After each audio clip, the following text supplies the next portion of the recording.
تو ہم نے لاسٹ ٹائم جو تھوڑی سی بات کی تھی وہ انشورنس کے حوالے سے بات کی تھی. میں دو تین باتیں اس حوالے سے کر لوں. انشورنس کے حوالے سے تو ہم نے جنرلی بات کر لی تھی کہ اس میں کچھ مسائل ہیں، اور ہم نے بات کی تھی کہ اس کا ایک آلٹرنیٹو تکافل کے سلسلے میں موجود ہے، تکافل کی صورت میں موجود ہے. تو تکافل کے بارے میں نے جو ابھی تک ٹو بی آنےسٹ میں اتنا میرا ذہن مطمئن نہیں ہوا. میں نے اس بارے میں کچھ اسٹڈیز کی ہیں، لیکن میں ابھی تک اس بارے میں فلی یعنی وہ شور نہیں ہوں. اصل میں نے دو آراء میرے سامنے آئی ہیں، میں آپ کے سامنے رکھ دیتا ہوں. ایک تو رائے ہے جو حنفی علماء کی ہے، اور جس میں ایک مشہور ویب سائٹ ہے، شاید آپ کو پتا ہو، اسلام کیو اے کے نام سے. اسلام کیو اے ایک حنفی علماء جو ہے ان کی ویب سائٹ ہے. تو اس کے اندر تو اس کے اوپر بڑا سخت کرٹیسزم بھی ہے، اور وہ اس کے تکافل کے قائل نہیں ہے. اور انہوں نے یہ کہا ہے کہ بیسیکلی تکافل کے اندر سسٹم یہ ہوتا ہے کہ ایک کمپنی بنائی جاتی ہے، کیونکہ ظاہر ہے انشورنس کی طرز پہ تو کام نہیں کیا جا سکتا کیونکہ وہ شرعی تقاضوں کو پورا نہیں کرتی. تو اس کا طریقہ انہوں نے یہ نکالا کہ کمپنی بنائی جاتی ہے، اور اس کمپنی کے اندر کیا کیا جاتا ہے کہ باقاعدہ جس طرح نارمل کمپنی ہوتی ہے اس طرح کمپنی ہوتی ہے، اور اس کا ایک فنڈ کریٹ کیا جاتا ہے. اور اس فنڈ کے اندر کیا ہوتا ہے کہ جو لوگ اس کمپنی کی ممبرشپ لیتے ہیں، فار ایگزامپل، تو وہ کیا کرتے ہیں کہ وہ ان کا کوئی حصہ ڈالتے ہیں اس فنڈ کے اندر، اور کمپنی اس پیسوں کو انویسٹ کرتی ہے، اور انویسٹ کرنے کے بعد کمپنی اس فنڈ کے اندر بھی کچھ پارٹ یعنی اپنی طرف سے ڈالتی ہے، اور اس کے اندر سے جو پیسے ڈالتی ہے اس کے اگینسٹ کیا کرتی ہے، جو بھی لوگ اس ممبرشپ لیتے ہیں ان کو وہ کرتی ہے ریکمپنس، یعنی اس کو یعنی جو ان کا کمپنسیٹ کرتی ہے ان کے لاسز کے حوالے سے. تو وہ ایک جو ہے کئی اعتبار سے یہ جو ڈسکشن میں نے پڑھی تو میرا تو دل مطمئن نہیں ہوا، بلکہ انہوں نے بھی کئی باتیں کی کہ اس حوالے سے کافی پرابلمس ہیں اس میں، کیونکہ ظاہر ہے جو تقاضے، اور انہوں نے بہت سی چیزوں پہ قیاس جو ہے نا وقت کو کیا، کہ وقت کی صورت کے اندر کچھ قیاس کیا، کچھ مختلف صورتوں میں انہوں نے قیاس کر کے ان چیزوں کو جو ہے نا انہوں نے لیگلائز کرنے کی کوشش کی ہے اسلامکلی. تو میں جبکہ دوسرے جو اسلام کیو اے مشہور ویب سائٹ ہے جو عرب علماء کی ہے، شیخ طارق المنجد حفظہ اللہ، تو ان کی ویب سائٹ کے اندر انہوں نے اس چیز کو اس کی اجازت بھی دی ہے. انہوں نے کہا کہ تکافل کا جو سسٹم ہے وہ قابل اعتماد ہے، اس کو ہم یوز کر سکتے ہیں. لیکن مسئلہ یہ ہے کہ اسلام کیو اے کی جو ڈسکشن ہے، جو انہوں نے کچھ چیزیں بیان کی ہیں، انہوں نے کہا کہ شرعی تقاضوں کو چونکہ وہ پورا کرتی ہے، اس چیز میں کوئی حد والی بات نہیں ہے. لیکن مسئلہ صرف یہ ہے کہ اسلام کیو اے میں میں اتنا زیادہ اس پہ ذرا میرا دل مطمئن اس لیے نہیں ہوا کیونکہ وہاں پہ آپ کو پتا ہے کہ سعودی عرب وغیرہ میں اور اس طریقے سے یو اے ای اور یہ عرب ممالک ہیں، وہاں پہ یہ چیز باقاعدہ جو ہے نا وہ گورنمنٹ لیول پہ انڈورس کی جاتی ہے تکافل کے سسٹم کو. تو وہاں پہ ظاہر ہے جو علماء وہاں پہ موجود ہیں، اور وہاں پہ آپ کو پتا ہے کہ آپ ایک حد سے زیادہ یعنی جو پالیسیز ہیں آپ کی، گورنمنٹ کی پالیسیز ہیں، آپ اس کے بارے میں زیادہ بول بھی نہیں سکتے. تو اس لیے میرا دل جو میں نے ان کے فتویٰ پڑھا تو میرا دل مطمئن نہیں ہوا. میرا مطمئن زیادہ جو ہے نا وہ جو حنفی علماء تھے جن کی ویب سائٹ ہے اسلام کیو اے والی، دونوں اسلام کیو اے بیسکلی، تو ان کی رائے سے زیادہ میرا دل مطمئن، یعنی اس پہ میری بات زیادہ میرا اطمینان ہو رہا تھا. بہرحال میں نے ایک دو اسکالر سے بھی اور بھی ڈسکشن کی، تو میں اس نتیجے پہ بہرحال پہنچا ہوں کہ انشورنس جو ہے اس کے اندر عام طور پہ جو کمپنیز ہیں یا خاص طور پہ تکافل کی کمپنیز ہیں اس کے اندر ہمیں کنڈیشنز کو دیکھنا پڑے گا، اور جو مختلف کمپنیز ہیں جو آفر کر رہی ہیں اسکیمز، اس کے اندر ان کی کنڈیشنز کو دیکھنا پڑے گا، اور ان کے بیک اینڈ ورکنگ کو دیکھنا پڑے گا. اس کے بعد فیصلہ کیا جا سکتا ہے، ڈیسائیڈ کیا جا سکتا ہے کہ کیا یہ چیز اجازت ہے کہ نہیں. بظاہر آن دا فیس آف اٹ میری نظر میں میرا دل اس پہ اطمینان نہیں. Again I am giving a disclaimer, کیونکہ میں ظاہر ہے اس میں کوئی بندہ جو اسلامی معاشیات کا ایکسپرٹ ہوگا شاید وہ زیادہ بہتر ایڈوائس دے سکے رائے، لیکن ابھی تک جو مجھے باتیں سامنے آئی ہیں اس میں میرا دل مطمئن نہیں ہوا. تو بہرحال میں اس میں اپنی کوئی رائے نہیں دے رہا. میں آپ کے ساتھ انشاءاللہ یہ دونوں چیزیں شیئر کر دوں گا، آپ دونوں چیزوں کو پڑھیے گا، اور اس کے بعد پھر آپ کو جو آپ کو بہتر لگا، اس پر آپ کا دل مطمئن ہوا، انشاءاللہ دلیل کی بنیاد پر آپ اس کو قبول کر لیجیے گا. میں آپ کو دونوں لنکس آپ کے ساتھ شیئر کر دوں گا. تو ایک یہ چھوٹی سی مختصر سی بات میں نے آپ کے ساتھ کرنی تھی. تو بس یہی ہے، باقی انشاءاللہ ہماری یہی تھی. باقی ایک اور ہمارا ٹاپک تھا جو ہمارے سلیبس میں لکھا ہوا تھا، اس ٹاپک کے اوپر بیسکلی وہ ایک جنرل ٹاپک ہے جس کے اندر مالیاتی ادارے جتنے بھی ہیں حکومتی لیول پہ کام کر رہے ہیں، ان کے مختلف پروسیسز ہیں، کس طریقے سے وہ کام کرتے ہیں. تو وہ چیز کوئی اتنی سچ کوئی علمی نہیں ہے اس میں، اسلامکلی اس میں زیادہ گائیڈنس وغیرہ کی یعنی اسلام شرعی معاملات کی اس میں انوالومنٹ نہیں ہے، اس لیے وہ میں نے چیز آپ کے ساتھ ڈسکس نہیں کی. تو بارے میں آپ کو اس کے کچھ پیجز وغیرہ بھی دے دوں گا اگر آپ میں سے کوئی بندہ اس میں ریڈنگ کرنا چاہے، کیونکہ ہمارے کورس میں ہے تو انشاءاللہ آپ اس کو اسٹڈی کر لیجیے گا خود. وہ کوئی یعنی تعارف کے طور پہ، جیسے مثال کے طور پہ مختلف فنڈز ہوتے ہیں گورنمنٹ لیول پہ، کچھ ادارے ہوتے ہیں جن کو ہم فائنینشیل انسٹیٹیوشنز کہتے ہیں، تو آپ نے اگر اس کے بارے میں انفارمیشن لینی ہو تو آپ ضرور لے لیجیے گا. باقی اگر آپ کہتے ہیں کہ نہیں آپ کو اس میں نہیں ہے تو کوئی ایشو نہیں انشاءاللہ, تو وہ ایک ایکسٹرا اسٹڈیز کے طور پہ آپ کر لیں. تو ہم انشاءاللہ, ہمارے پاس چونکہ وقت کم ہے تو میں یہیں پہ بس کرتا ہوں, اور میں چاہوں گا کہ انشاءاللہ ہمارے جو بھی ابھی ٹیم ممبرس ہیں, سوری ٹیم ممبرس کہہ رہا ہوں, جو ہمارے اسٹوڈنٹس ہیں, ان میں جن کی باری تھی آج پریزنٹیشن کی, وہ انشاءاللہ اپنی پریزنٹیشن کا آغاز کر لیں, تاکہ ہم اس کو ٹائم بھی کوشش کریں نماز سے پہلے اگر ہم ریپ اپ کر سکیں تو انشاءاللہ کریں. تو اگر آپ کو خود پتہ ہے تو ٹھیک ہے, ورنہ میں پھر آپ کے سامنے انشاءاللہ بولتا ہوں. جی آسیہ جاوید, آپ کا ہے جو ہے آپ کی جی سر پریزنٹیشن. میرا ہے. جی جی ٹھیک ہے سر. جی, بسم اللہ. میں آپ کو نا وہ دے رہا ہوں, آپشن دے رہا ہوں پریزنٹیشن شیئر کرنے کی, تو بسم اللہ آپ اسٹارٹ کر سکتی ہیں. پلیز کوشش کیجیے گا کہ اس کو 5 منٹس کے اندر اندر ہی ریپ اپ کر لیں, 5 منٹ سے زیادہ نہ لیں. آپ کو پتہ ہے کہ اس کا جی. باقاعدہ اس کے بھی مارکس ہیں ٹائم پہ ریپ اپ کرنے کے, تو جتنا اچھا آپ کر سکیں گے انشاءاللہ, اور ہمارے لیے بھی آسانی ہوگی اس کو سمجھنا اور ایکسپٹ کرنا. جزاک اللہ. السلام علیکم. الحمد للہ وحدہ والصلاۃ والسلام علی من لا نبی بعدہ. آواز آ رہی ہے میری؟ جی جی بالکل آپ کی آواز آ رہی ہے. جی. میرا ٹاپک تھا سر ہمارے گروپ کا اسلام کا معاشی نظام. کہ آپ نے کہا تھا مولانا مودودی رحمۃ اللہ کی کتاب سے آپ نے اس کو کرنا ہے, تو وہیں سے میں نے سارے نوٹس بنائے ہیں. تو اسلام کا معاشی نظام جو ہے اس کا دل تجارت ہے, اور یہ عملی نظام کی عمارت اٹھانے کے لیے اخلاقی اور قانونی دونوں سے مدد لیتا ہے یہ نظام ہمارا. اب اسلامی اور سرمایہ داری نظام کا ہم نے فرق دیکھنا ہے کہ اس میں فرق کیا ہے. اکتساب مال کے ذریعے میں جائز اور ناجائز کی تفریق, کہ پہلا فرق جو ہے کہ اس میں جائز اور اس میں ناجائز دونوں کی تفریق ہے. اسلام اپنے پیرووں کو دولت کمانے کا عام لائسنس نہیں دیتا کہ جیسے مرضی کما لو, ناجائز طریقے سے نہیں, بلکہ کمائی کے طریقوں میں اجتماعی مفاد کے لحاظ سے جائز اور ناجائز کا امتیاز قائم کرتا ہے. یہ امتیاز اس قاعدے پر مبنی ہے کہ دولت حاصل کرنے کے تمام وہ طریقے ناجائز ہیں جن میں ایک شخص کا فائدہ اور دوسرے شخص یا اشخاص کے نقصان پر ہو. قرآن میں بھی اس قاعدہ کلیہ کو اسی طرح بیان کیا گیا ہے. سورہ نساء میں, اے لوگو جو ایمان لائے ہو, آپس میں ایک دوسرے کے مال ناروا طریقوں سے نہ کھایا کرو. اس کو ہم آگ میں جھونک دیں گے, یہاں تک کہ جو ناروا لوگوں کے اپنا فائدہ صرف اور دوسرے کا نقصان سوچتے ہیں, تو اس کے اندر کہا گیا کہ وہ جی اس کے اندر کہا گیا کہ یہ جو قرآن نے کہا ہے کہ جو ناروا طریقے سے مال کھاتا ہے ان کو آگ میں جھونک دیا جائے گا. اسی آیت میں تجارت سے مراد اشیاء اور خدمات کا تبادلہ بالعوض آپس کی رضامندی کے ساتھ اس مشروط کو کر کے تبادلے کی ان تمام صورتوں کو ناجائز کر دیا گیا ہے. مطلب یہ کہ جو شخص اپنے فائدے کے لیے دوسروں کا نقصان کرتا ہے وہ گویا اس کا خون پیتا ہے. لہٰذا آگے ہم جب چلتے ہیں, قرآن میں اکتساب مال کی جن صورتوں کو حرام کیا گیا وہ یہ ہیں: رشوت اور غصب سے لیا گیا پیسہ. سورہ البقرہ میں 188 آیت میں کہا گیا. چوری کا مال جو ہے وہ حرام ہے, اس میں سورہ مائدہ میں بتایا گیا. سود خوری کا مال جو ہے وہ بھی ناجائز ہے, اس کو بھی بتایا گیا. ناپ تول میں کمی, اس میں بھی ہمیں ناپ تول کی کمی کے بارے میں بھی قرآن بتاتا ہے. اور قحبہ گیری اور زنا کی آمدن بھی ناجائز آمدن ہے, سورہ نور میں بتایا گیا. مال یتیم کی بے جا تصرف, یعنی بے جا تصرف کے ان کے مال کو ناجائز طریقے سے استعمال کرنا, سورہ نساء میں اسے بتایا گیا.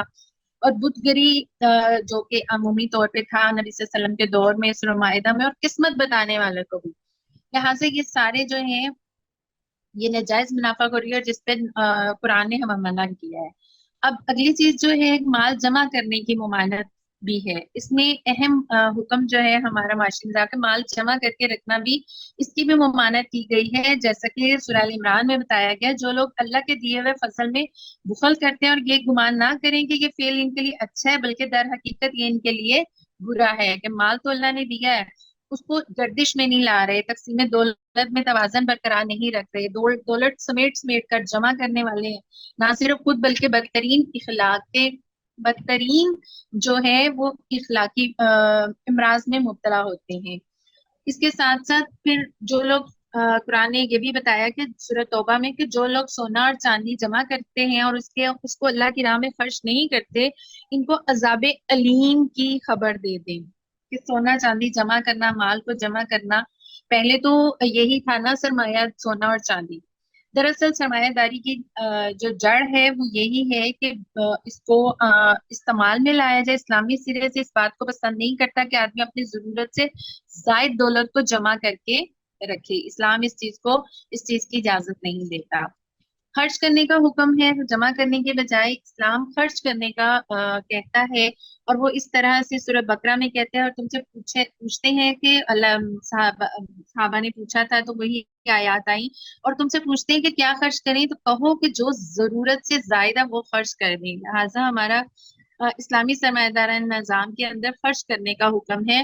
اور یہاں تک کہ نادرہ کا اور ان کے مالوں میں سائل اور نادار کا حق ہے کہ جو ہمارے پاس مال ہے اس میں ہم نے دوسرا سائل کو بھی دینا، نادار کو بھی دینا ہے. اسلام کہتے ہیں خرچ کرنے سے برکت ہوگی، تیری دولت گھٹے گی نہیں بلکہ اور بڑھ جائے گی. جبکہ جو شیطان ہے وہ کہتا ہے، شیطان تم کو ناداری کے خوف سے اسے بخل کرنے کا اور جمع کرنے کا حکم دیتا ہے. جبکہ اس کے ساتھ جب ہم دیکھتے ہیں کہ سرمایہ دار سمجھتا ہے کہ جو کچھ خرچ کر دیا گیا وہ کھو گیا، جبکہ اسلام کہتا ہے کہ نہیں، وہ کھویا نہیں بلکہ اس کا بہترین فائدہ تمہاری طرف پلٹ کر آئے گا. جیسا کہ سورہ بقرہ میں کہا گیا ہے، تم نیکی کے کاموں میں جو کچھ خرچ کرو گے وہ تم کو پورا پورا واپس ملے گا اور تم پر ہرگز ظلم نہ کیا جائے گا. تو سرمایہ دار سمجھتا ہے کہ دولت کو جمع کر کے اس کو سود پر چلانے سے دولت بڑھتی ہے، جبکہ اسلام کہتے ہیں کہ نہیں، سود سے تو دولت گھٹ جاتی ہے. دولت بڑھنے کا ذریعہ نیک کاموں میں اسے خرچ کرنا ہے. اور سود کی وہ آیت بہت کہ اللہ سود کا مٹ مار دیتا ہے اور صدقات کو نشو نما دیتا ہے. یہ ایک نیا نظریہ ہے جو سرمایہ داری کے نظریے کی بالکل ضد ہے. اسلام جو ذہنیت پیدا کرتے ہیں وہ بھی سرمایہ دارانہ ذہنیت ہے، بالکل مختلف ہے. سرمایہ دار قرض پر نہ صرف سود لیتا ہے بلکہ قرض دار کے کپڑے اور گھر کے برتن تک کو قرض کر لیتا ہے. جبکہ اسلام کی تعلیم یہ کہتی ہے کہ حاجت مند کو نہ صرف قرض ہی نہ دو بلکہ اگر وہ تنگ دست ہے تو اس کو سہولت دو، اس کو مہلت دو، اگر معاف کر دو تو یہ تمہارے لیے زیادہ بہتر ہے. جزاکم اللہ خیر. میرا سارا ٹائم مکمل ہو گیا، تو ابھی اگلا جو ہے انشاءاللہ کر لیتے ہیں. اس میں بڑی ایک انٹرسٹنگ بات اس کے بس الحمدللہ میں پوائنٹس بتا دیتی ہوں سر. قانونی وراثت بھی ہے اس کے اندر، اور اس کے ساتھ غنائم جنگ اور اموال کی مفتوح کی تقسیم بھی اس کے اندر آتی ہے. قوم کے یتیم بچے، مساکین اور ابن سبیل ان کو بھی دیا جاتا ہے. اسلام ان کے اوپر خرچ کرنے کا کہتا ہے. اقتصاد کا بھی حکم ہے. اور پھر اس کے ساتھ بس یہاں تک تھے. اور یہ مولانا نے بہت اچھی ڈیٹیل کے ساتھ ہمیں جو بتایا ہے، الحمدللہ ایسا لگ رہا ہے قرآن میں ہے ہی سرمایہ داری.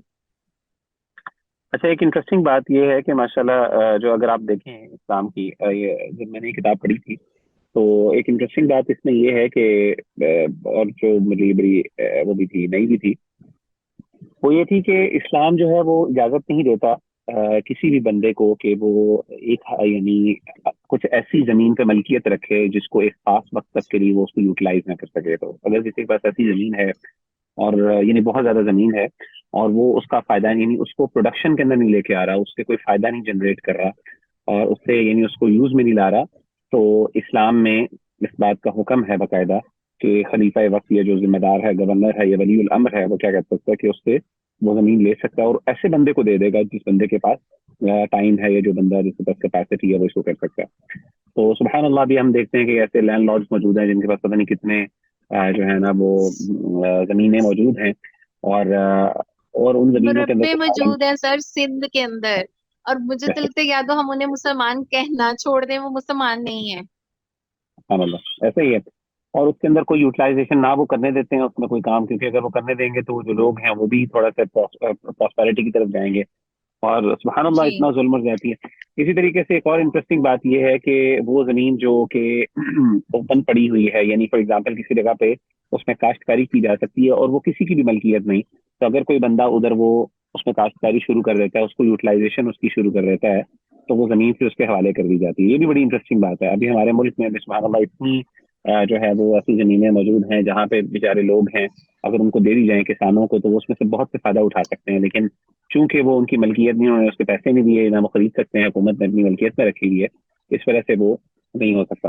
تو سبحان اللہ میں نے دیکھا تھا. اور ایک اور بڑی انٹرسٹنگ بات جو اس کتاب کے اندر جو خلاصہ بیان کیا انہوں نے، جو سرمایہ دارانہ نظام کے حوالے سے مولانا مدودی نے ذکر کیا، وہ یہ تھا کہ سرمایہ داری کے اندر اگر کوئی اسلامی اصولوں کو پر عمل کرتے ہوئے ملینئر یا بلینئر بن جاتا ہے تو اسلام اس کو اجازت دیتا ہے، اگر وہ زکوٰۃ دے رہا ہے تو بالکل وہ بلینئر بھی بن سکتا ہے۔ لیکن ایک بڑی انٹرسٹنگ بات ہم نے یہ بتائی کہ اگر آپ صحیح معنوں میں اسلام کے اصولوں کو اپلائی کرنا شروع کریں، اور یہ جتنے بھی تاجر ہیں اور یہ سرمایہ دار ہیں اسلامی اصولوں کے مطابق عمل کرنا شروع کریں، تو یہ بہت کم ایسے لوگ ہیں جو اس لیول پہ پہنچیں گے کہ وہ ملینئر اور بلینئر بنیں گے۔ ورنہ جنرلی یعنی کیونکہ دیکھیں وہ اتنی زیادہ اسلام نے اس کے اندر ریسٹرکشنز لگائی ہیں اس اعتبار سے کہ مثال کے طور پہ آپ کو زکوٰۃ بھی دینی ہے، پھر ایک تو زکوٰۃ سے بہت زیادہ پیسے کرتے، دوسری بات زکوٰۃ کے بعد پھر اس کے بعد زمینوں کے اندر وہ بھی زمینیں صرف اپنی رکھ سکے گا جتنے پہ وہ یعنی عشر کاشتکاری بھی کروا دینا سکے ہے۔ گا، مینج کر سکے گا، پھر عشر بھی ہے، پھر اس طریقے سے ایون صدقات جو ہیں آپ کو جیسے پہلے بھی ڈسکس ہاں کیا کہ صدقات جو ہیں وہ بھی انسان کے اوپر فرض ہیں، جی ہے نا، وفی اموالہم حق للسائل والمحروم۔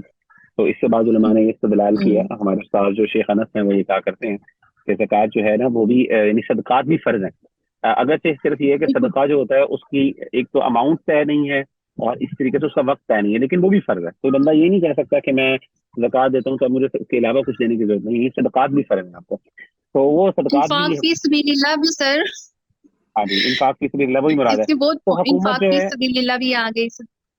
حکومت زبردستی جو ہے کئی جگہوں پہ کسی کو یعنی تاجروں کو مجبور کر سکتی ہے کہ آپ یہاں پہ انصاف کریں اور یہاں پہ اللہ کی راہ میں دیں، تو اس سے جب انسان اس طریقے سے ہوگا تو ڈیفینیٹلی ایک اوور آل معاشرے کے اندر نا بہت زیادہ تفاوت جسے کہتے ہیں نا کہ بہت زیادہ وہ نہیں ہوگی۔ تو بہرحال جزاک اللہ خیر جی۔ صباحت رفیق، اگر آپ بسم اللہ اس کو اسٹارٹ کر یہ دیں بھی تاکہ مولانا نے ایک بڑی اچھی بات لکھی کہ اسلامی معاشیات کا سنگ بنیاد یہ ہے کہ مالداروں ہی میں چکر نہ لگاتا رہے۔ ایسا ہی سرکولیشن آف جو ویلتھ اسے مولانا ہم کہ کہتے ہیں نا اسلامی جی۔ معاشرے سنگ بنیاد، ہاں جی ہاں بالکل ٹھیک ہے، جزاک اللہ کہ خیر، وہ بہترین صرف جی، بہت شکریہ۔ مال جو ہے مالداروں میں ہے۔ ٹھیک ہے، تھینک یو سر۔ السلام علیکم جی۔ صباحت رفیق پلیز آپ بسم اللہ اسٹارٹ کیجیے گا۔ السلام علیکم ورحمۃ اللہ وبرکاتہ۔ وعلیکم السلام ورحمۃ اللہ وبرکاتہ جی۔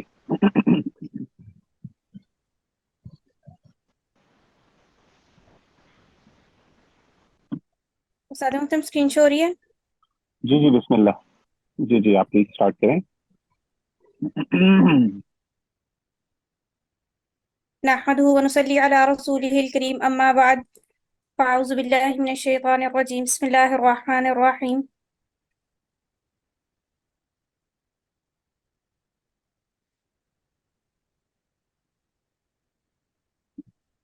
جی جی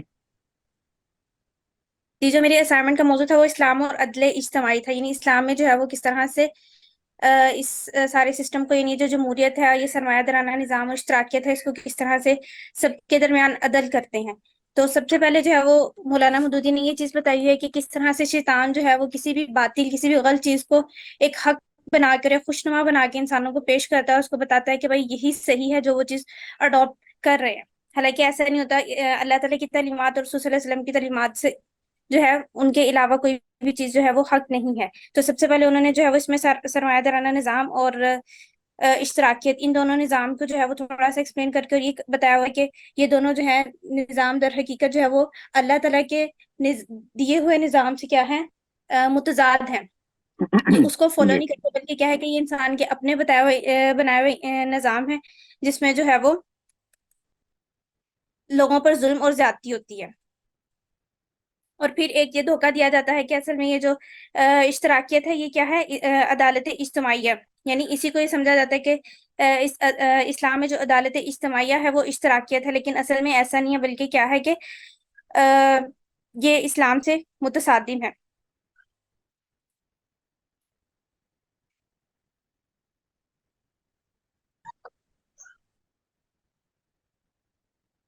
اصل میں عدالت اجتماعی ہے کیا کہ عدل جو ہے وہ عدل کا تصور جو ہے وہ اصل میں اسلام میں ملتا ہے، جیسے کہ قرآن پاک میں اللہ تعالیٰ نے سورۃ حدید میں بتایا ہے کہ ہم نے اپنے رسولوں کو روشن نشانیوں کے ساتھ بھیجا اور ان کے ساتھ کتاب اور میزان نازل کیا تاکہ لوگ انصاف پر قائم رہیں، اور ہم نے لوہا نازل کیا جس میں سخت طاقت ہے اور لوگوں کے لیے فوائد ہیں، تاکہ اللہ یہ معلوم کرے کہ کون ان دیکھے اس کے اور اس کے رسولوں کی مدد کرتا ہے، یقینا اللہ تعالیٰ کبھی اور زبردست ہے۔ تو یعنی جب اللہ تعالیٰ کے احکامات اور نبی کریم صلی اللہ علیہ وسلم کے احکامات کو چھوڑا جائے گا تو پھر کیا ہوگا؟ ظلم و زیادتی، فساد اور یہ سارا کچھ جو ہے وہ فتنے وغیرہ پھیلیں گے۔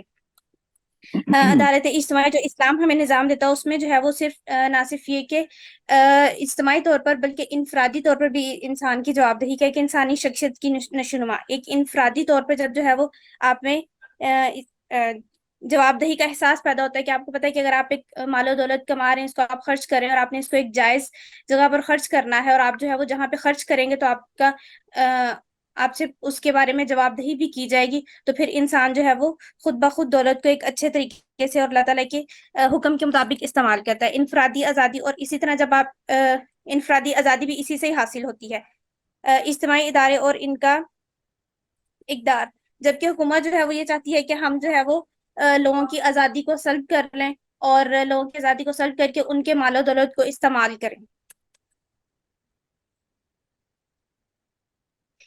سرمایہ دارانہ اور اشتراکیت کی اس میں تھوڑی خامیاں بیان کی کہ جو سرمایہ دارانہ نظام ہے یہ افراد کو حد سے زیادہ جو ہے وہ آزادی دے دیتا ہے۔ جب وہ حد سے زیادہ آزادی دے گا تو وہ حکومت کو اور جو ہے وہ باقی معاملات کو بھی وہ خود کنٹرول کرنا شروع کر دیتے ہیں، جبکہ اشتراکیت میں کیا ہے کہ لوگوں پر ایک اجتماعی صورت میں ظلم و زیادتی ہوتی ہے کہ ایک کسی کے انڈر رہ کر بھی جو ہے وہ آپ پہ ظلم ہو رہا ہے بلکہ عدل نہیں ہو رہا۔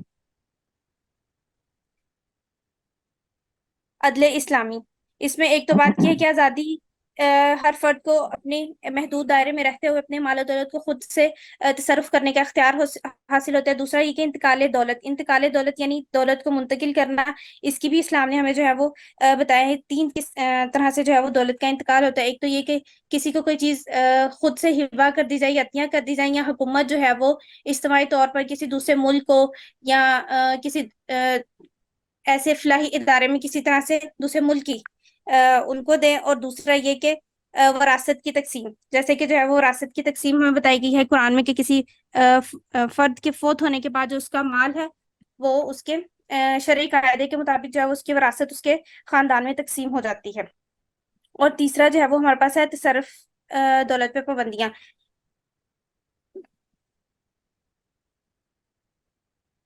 اس میں صرف دولت پہ پابندیاں میں یہ کہ جب ایک فرد جو ہے وہ خود سے کما رہے ہیں اور خود سے جو ہے وہ اپنی دولت کو تصرف کرنے کا اختیار بھی رکھتے ہیں، جب وہ اختیار رکھتے ہیں تو پھر لیکن اجتماعی طور پر حکومت جو ہے اس پہ کچھ پابندیاں لگاتی ہے، نہیں وہ ہمیشہ جو ہے وہ خود سے دولت کو ہر جگہ پہ خرچ نہیں کر سکتے، بلکہ کیا وہ اپنی ملکیت میں تو کچھ جگہ پہ خرچ کر سکتا ہے، لیکن جہاں پہ معاشرے کے لیے نقصان دہ ہو یا اس کے دین یا اخلاق کے لیے نقصان دہ ہو وہاں پہ اس کو اس طرح سے خرچ نہیں کر سکتا۔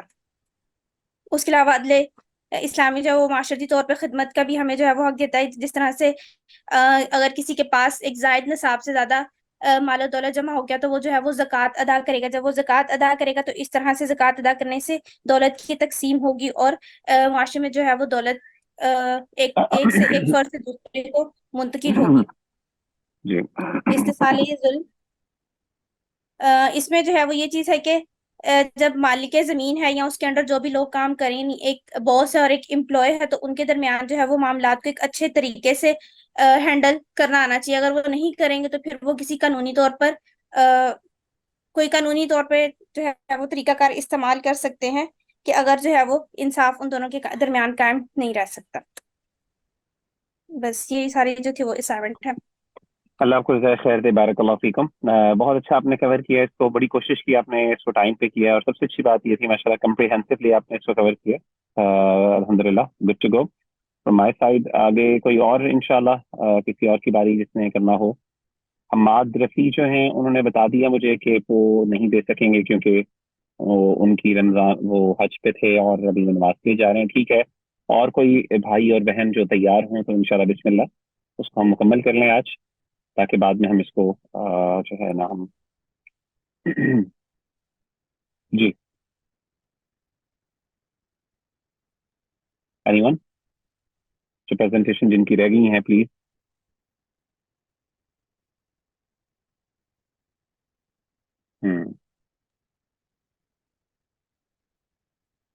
جی برادر راشد بسم اللہ۔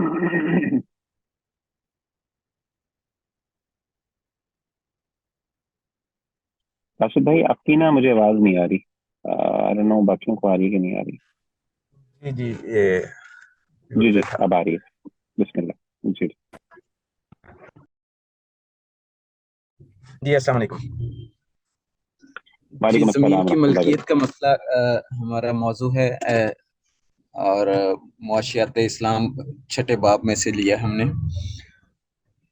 زمین کی ملکیت کی کل اصل میں 3 اقسام ہیں۔ اسکرین تو صحیح شو ہو رہی ہے نا؟ جی سب کچھ آواز بھی آ رہی ہے اور آپ کی اسکرین بالکل ٹھیک ہے ماشاء اللہ۔ جی ٹھیک ہے۔ پہلا ہے انفرادی ملکیت۔ اس میں زمین ہر شخص کی ذاتی ملکیت ہوتی ہے، اور ملکیت کی یہ والی قسم سرمایہ دارانہ نظام والا استعمال کرتے ہیں۔ قومی ملکیت، اس قسم میں زمین کسی شخص کی ذاتی ملکیت نہیں ہوتی، حکومت کی ملکیت ہوتی ہے، اور یہ والی قسم جو ہے یہ اشتراکی نظام والے اس کا استعمال کرتے ہیں۔ ہم جو آج پڑھیں گے وہ ہے اسلامی ملکیت کا نظام۔ زمین میں سے 2 فوائد حاصل ہو سکتے ہیں، جس میں سے پہلا زراعت کی غرض ہے اور دوسرا اس میں سکونت رہائش ہے۔ زراعت کی غرض سے دیکھیں تو اللہ رب العالمین نے فرمایا کلوا من ثمرہ اذا اثمر وآتوا حقہ یوم حصادہ، یعنی کہ اللہ تعالیٰ نے یہاں پہ زراعت کے لیے زمین کی ملکیت کا انفرادی حق کے بارے میں یہاں پہ بیان کیا ہے۔ اسی طرح سورہ بقرہ کی دوسری آیت میں ہے ایمان والو خرچ کرو اپنی کمائیوں سے اور ان چیزوں میں سے جو ہم نے تمہارے لیے زمین سے نکالی۔ ان 2 آیتوں سے انفرادی ملکیت ثابت ہوتی ہے زرعی زمین کی، اور یہاں پہ رہائشی زمین کی ملکیت ثابت کرنے کے لیے سورہ نور کی ایک آیت ہے جہاں پہ اے لوگوں جو ایمان لائے ہو اپنے گھروں کے سوا دوسرے گھروں میں داخل نہ ہو۔ اپنے گھروں کے سوا یہاں پہ جو رہائشی گھر ہیں ان میں بھی انفرادی ملکیت ثابت ہے۔ دور رسالت اور خلافت راشدہ میں جو زمین حکومت کی ملکیت میں آتی تھی وہ 4 اقسام کی تھی۔ پہلی وہ تھی جن کے مالک اسلام قبول کر لیتے تھے، دوسری وہ جن کے مالک اپنے دین پر رہتے تھے لیکن ایک معاہدے کے تحت حکومت کے تابع ہو جاتے تھے، تیسرے وہ جو جنگ کے سلسلے میں مغلوب ہو کے حکومت کے مغلوب ہو جاتے تھے، اور چوتھی قسم کی وہ زمین تھی جو کسی کی ملکیت میں بھی نہیں ہوتی تھی۔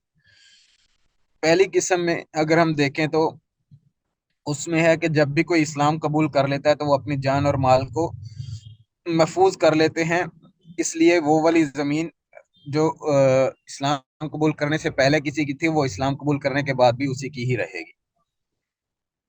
دوسری وہ جن کے مالک اپنے دین پر رہیں اور ایک معاہدے کے تحت اپنے آپ کو اسلامی حکومت کے تابع کریں، تو یہاں پہ بھی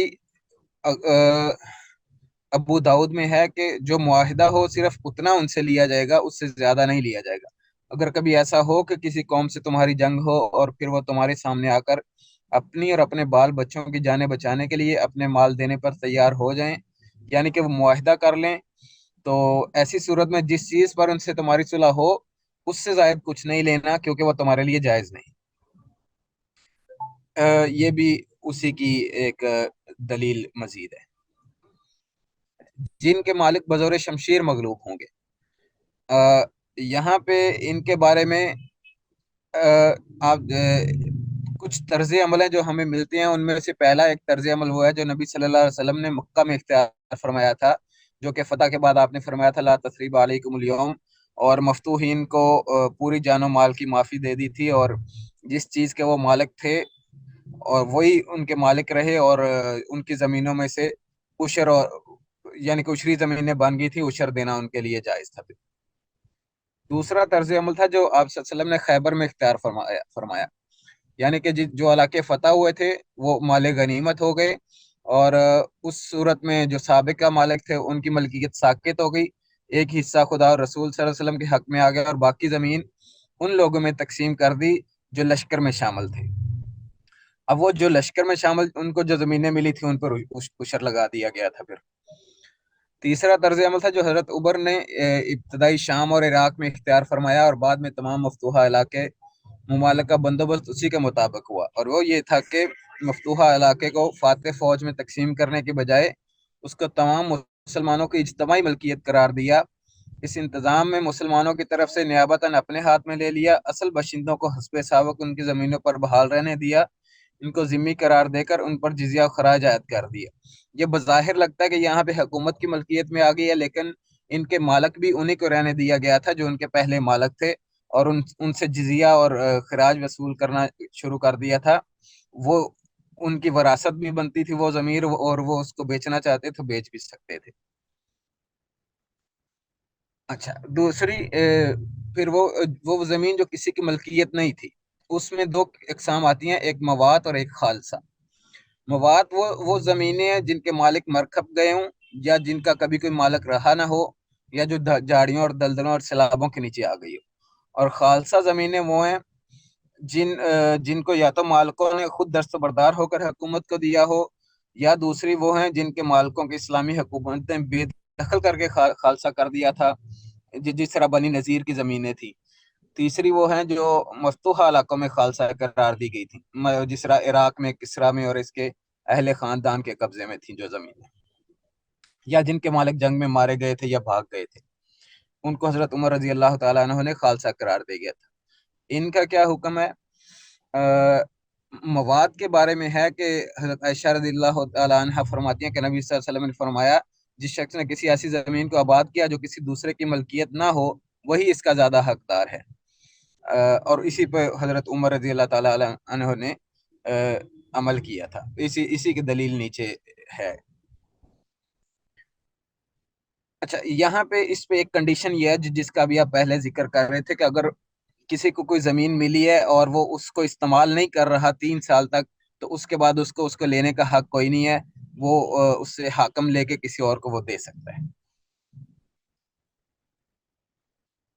مواد اور خالصہ دونوں طرح کی زمینوں میں سے بکثرت عطیہ زمین من جانب سرکار کس کو زمین عطیہ کر سکتی ہے۔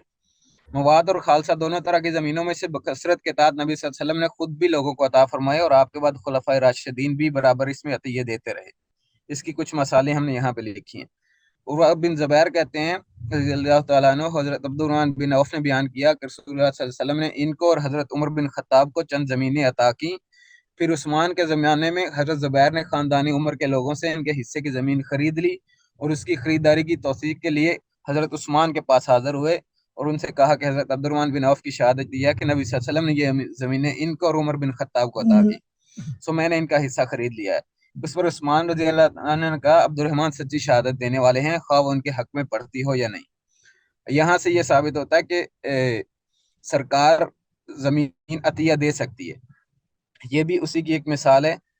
ہاں، سرکار زمین عطیہ ان کو دے گی جنہوں نے اسلام میں کوئی کارنامہ عطا کیا ہے، یا ان کو زمین دینا اسلام کے حق میں بہتر ہے، یا وہ نئے نئے مسلمان ہوئے ہیں، ان کی دل رکھنے کے لیے زمین دی جا سکتی ہے۔ ایسے ہی سرکار جس کو چاہے اپنے ذاتی مفاد کے لیے زمین عطا کرنا وہ جائز طریقہ نہیں۔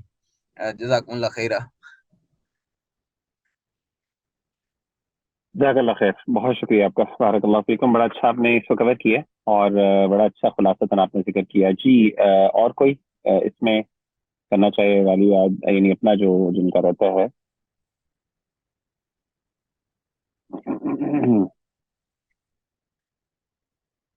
ارجمن شاہین، چلیے بسم اللہ۔ اچھا، ہمارے پاس ٹائم 5 منٹ ہے، تو آپ نے 5 منٹ کے اندر ہی کور کرنا ہے ٹائم، ورنہ پھر وہ ہماری اس کے بعد پتہ ہے آپ کو ٹائم نہیں ہے، اس کے بعد ہوگا۔ چلیے بسم اللہ۔ جی سر، السلام علیکم۔ میری وعلیکم تدریس السلام۔ کا جو موضوع ہے معاشی زندگی کے چند بنیادی اصول، سر میں اس کو سم اپ کرنے کی کوشش کروں گی۔ آیت کا میں صرف ترجمہ پڑھ دیتی ہوں۔ بے شک اللہ تعالیٰ حکم دیتے ہیں عدل کا، احسان کا، رشتہ داروں کے ساتھ اچھا سلوک کرنے کا، اور روکتے ہیں بے حیائی، نامعقول کاموں سے اور سرکشی سے، اور تمہیں نصیحت کرتے ہیں تاکہ تم یاد رکھو۔ اس آیت میں اگر ہم دیکھیں تو اس میں اللہ تعالیٰ نے ہمیں 6 چیزیں بتائی ہیں، ان میں سے 3 چیزیں اوامر ہیں اور 3 چیزیں نواہی ہیں، یعنی 3 چیزیں وہ ہیں جن کے کرنے کا حکم دیا گیا ہے، اور 3 چیزیں وہ ہیں جن کے کرنے سے روکا گیا ہے۔ سب سے پہلے اس میں اوامر کو دیکھ لیتے ہیں۔ اوامر میں سب سے پہلی چیز اللہ تعالیٰ نے کیا بتائی ہے؟ عدل۔ تو عدل کا مطلب یہ ہوتا ہے کہ لوگوں کے درمیان حقوق میں توازن اور تناسب قائم ہو، جس کا جتنا حق بنتا ہے اس کو اس طریقے سے ادا کیا جائے۔